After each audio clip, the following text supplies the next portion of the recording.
Paz do Senhor, irmãos. Amém. Irmãos, é muito bom nós estarmos na casa de Deus para glorificá-lo. E eu digo, irmãos, que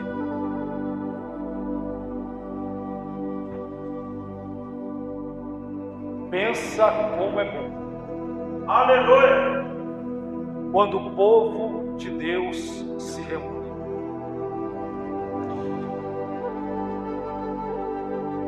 Quando nós chegamos aqui, ainda na rua, eu estava ouvindo, no caso, acho que foi o dueto, estar entoando um cântico de adoração a Deus, na verdade, ensaiando para depois apresentar louvor. E quando eu subi para cá, irmãos, eu dobrei meus joelhos, comecei a orar, e o Senhor falava comigo sobre a atmosfera do culto. E eu tenho um conselho para ti. Não despreze a atmosfera do culto. Não despreze a atmosfera do culto. Valorize-os. Aleluia. A atmosfera do culto que nós prestamos a Deus.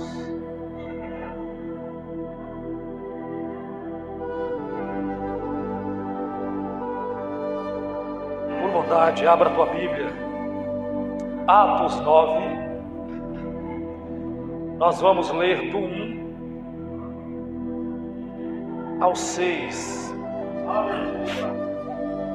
Atos 9, do 1 ao 6.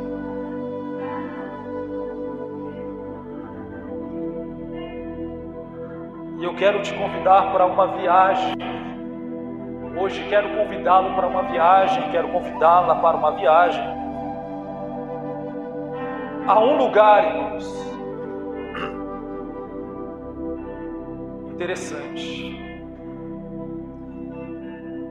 Atos 9, a partir do versículo 1 diz: Saulo, porém, respirando ainda ameaças e mortes contra os discípulos do Senhor, dirigiu-se ao sumo sacerdote e pediu-lhe cartas para Damasco, para as sinagogas, a fim de que, caso encontrasse alguns no caminho, quer homens, quer mulheres, os conduzisse presos a Jerusalém.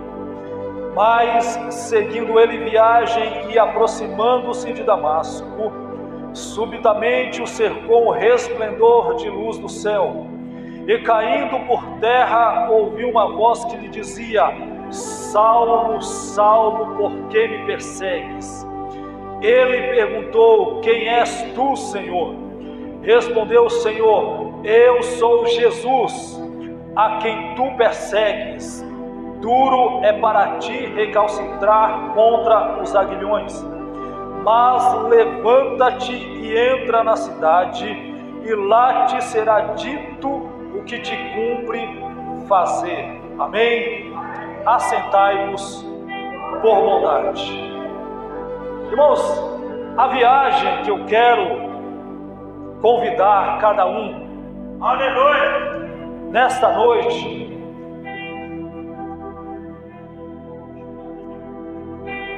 é no coração deste homem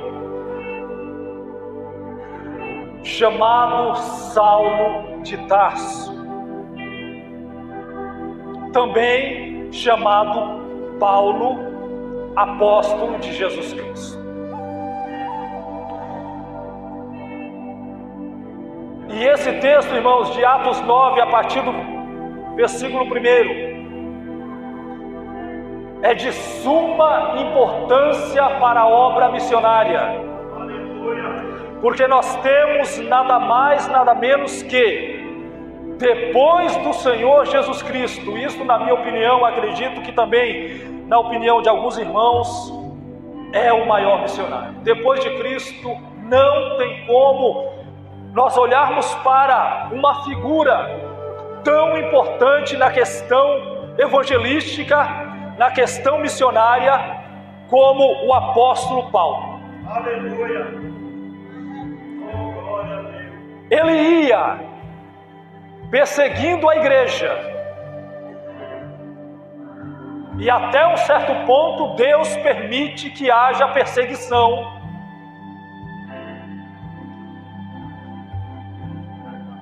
Mas que Jesus ele vai tratar com todos os perseguidores da igreja, irmãos. Isso é fato. Alguns, é claro, vão fazer como Paulo, vão se render ao Evangelho de Cristo. E vão receber muitos o mesmo que recebeu Paulo. Porque antes deste encontro com Cristo, o coração de Saulo de Tarso era um coração de perseguidor. Mas após o encontro com Jesus, o coração de Saulo de Tarso foi transformado em um coração missionário. Aleluia. O tema da minha mensagem é o coração missionário de Paulo. Nós vamos ler alguns textos, é claro que não dá para ler tudo, irmãos.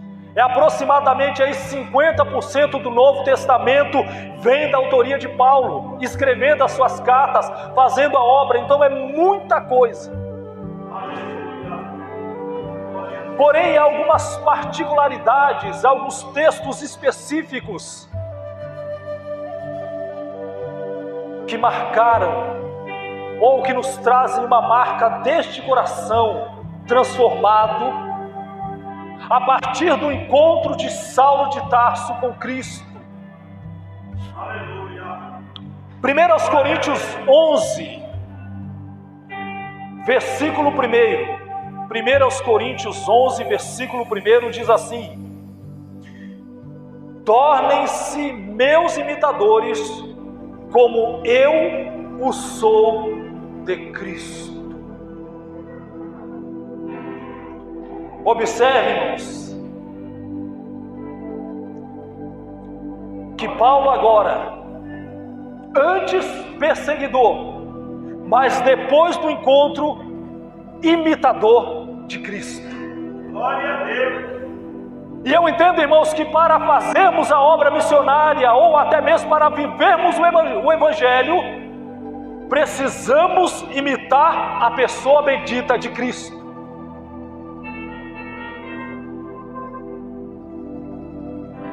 Recentemente alguém disse para mim: João, o seu testemunho prega aqui dentro. Irmãos, uma das coisas que mais me preocupa na minha caminhada cristã é se o meu testemunho está pregando. Mas para que o meu testemunho pregue, eu preciso imitar a Cristo. Eu preciso me esforçar nisso, em ser um imitador de Jesus, e Paulo entendeu isto. O coração de Paulo é um coração missionário, porque ele entendeu que ele precisava imitar a Cristo. E ele está escrevendo para uma igreja que ainda não tinha como nós os evangelhos. Comentário bíblico: quando Paulo diz, sigam o meu exemplo, ele não estava sendo arrogante, nem se via como uma pessoa sem pecado. Neste momento, os crentes em Corinto não sabiam muito a respeito da vida e do ministério de Cristo.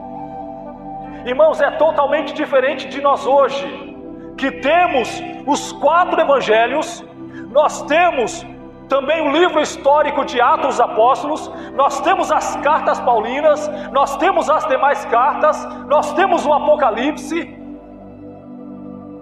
nós temos o Antigo Testamento e agora a luz do Novo Testamento. Então nós temos uma referência muito maior do que o povo de Corinto. Então Paulo está pregando para aquele povo, um povo idólatra, um povo que vivia em meio à imoralidade. Paulo agora está pregando com o próprio testemunho no qual ele imitava a Cristo. Então o próprio testemunho de Paulo era uma referência para que as pessoas pudessem olhar para ele e verem também a obra de Jesus. E aqui eu já entendo algo, irmãos. Em certos momentos nós não vamos conseguir pregar com palavras, mas o nosso testemunho precisa pregar sim. Porque Paulo está aqui em meio a pessoas que não conheciam a Cristo e não tinham acesso à palavra que nós temos hoje. Por isso que ele diz: tornem-se os meus imitadores, porque quando vocês fizerem isso, automaticamente vocês estarão imitando a Cristo, porque o meu testemunho está imitando ao Senhor. Este é o coração missionário de Paulo. E nós precisamos olhar para isso, irmãos. Nos dias em que estamos vivendo, as pessoas precisam olhar para nós e ver se em nós está brilhando a luz de Cristo. Aleluia. Irmãos, eu posso pregar bem, eu posso cantar bem, eu posso ser um excepcional dizimista e ofertante, mas se o meu testemunho pessoal não prega, não a está adiantando de nada. Porque este homem, irmãos, quando ele tem um encontro com Cristo, ele é transformado. Irmãos, isso não significa que nós ainda não vamos cometer alguns erros. Nós vamos errar em alguns momentos. Não estou falando de perfeição, estou falando de aperfeiçoamento, que é algo contínuo, dia após dia. E nós precisamos sim, irmãos, olhar para esse texto de 1 Coríntios 11:1, aonde Paulo está dizendo: sede meus imitadores como eu sou de Cristo. E nós vamos ver nos textos que vamos ler que Paulo realmente seguia à risca aquilo que ele dizia. Atos 17, por bondade abra em Atos 17, a partir do versículo 15. Atos 17, a partir do 15. E os que acompanhavam Paulo o levaram até Atenas, e recebendo ordem para que Silas e Timóteo fossem ter com ele o mais depressa possível, partiram. E enquanto Paulo os esperava em Atenas, o seu espírito se comovia em si mesmo, vendo a cidade tão entregue à idolatria. De sorte que disputava na sinagoga com os judeus religiosos, e todos os dias na praça com os demais. E alguns dos filósofos epicureus e estoicos contendiam com ele. Uns diziam: que quer dizer este paroleiro? E outros: parece que é pregador de deuses estranhos, porque lhes anunciava a Jesus e a ressurreição. Aleluia. Glória a Deus. Se você observar o verso 16, vai dizer que o interior de Paulo se movia, se comovia, porque do povo que estava no pecado da idolatria. Irmãos, se o pecado alheio não nos mover para levarmos Cristo até as pessoas, significa que nós temos que parar e começar tudo de novo. Aleluia. Graças a Deus. Paulo está aqui, irmão, se comovendo por dentro, de olhar para uma cidade com tantos deuses, aonde Paulo chega no Areópago e encontra ali vários deuses, inclusive uma inscrição dizendo ao Deus desconhecido, e ele começa justamente a pregar aí. mas porque ele sentiu no seu interior que as pessoas estavam indo cada vez mais para distante de Deus, adorando falsos deuses. Ora, irmãos, será que hoje na superfície da terra todas as pessoas estão adorando ao Criador? Será que hoje as pessoas estão adorando a Cristo? Será que todas as pessoas aqui na nossa comunidade estão prestando culto de louvor ao Senhor Jesus? Infelizmente não, irmãos. Não. Uns estão confiando em carros, outros estão confiando em cavalos. Mas nós temos que apresentar para essas pessoas Jesus. Por isso que nós estamos aqui, porque um dia apresentaram Cristo para nós.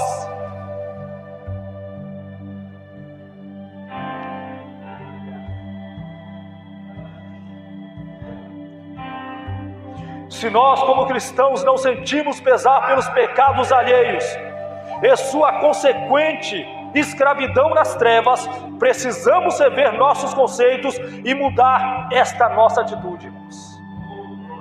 Precisamos.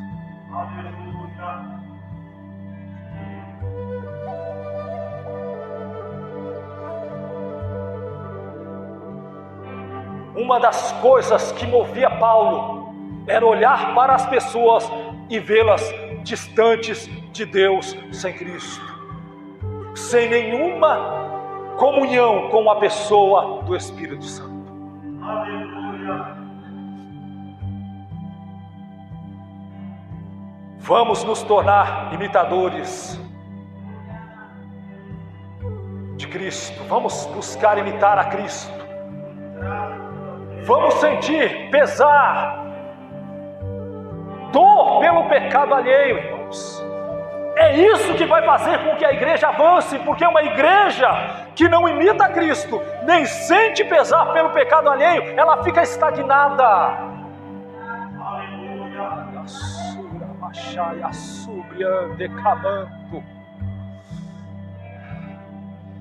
Por isso que o ministério do apóstolo Paulo foi tão poderoso, porque ele entendeu essas duas coisas iniciais. Eu imito a Cristo, mas eu preciso olhar para as pessoas, e se elas não estão servindo a Deus e adorando a Ele em espírito e em verdade, ainda estão no caminho do pecado, eu preciso sentir pesar.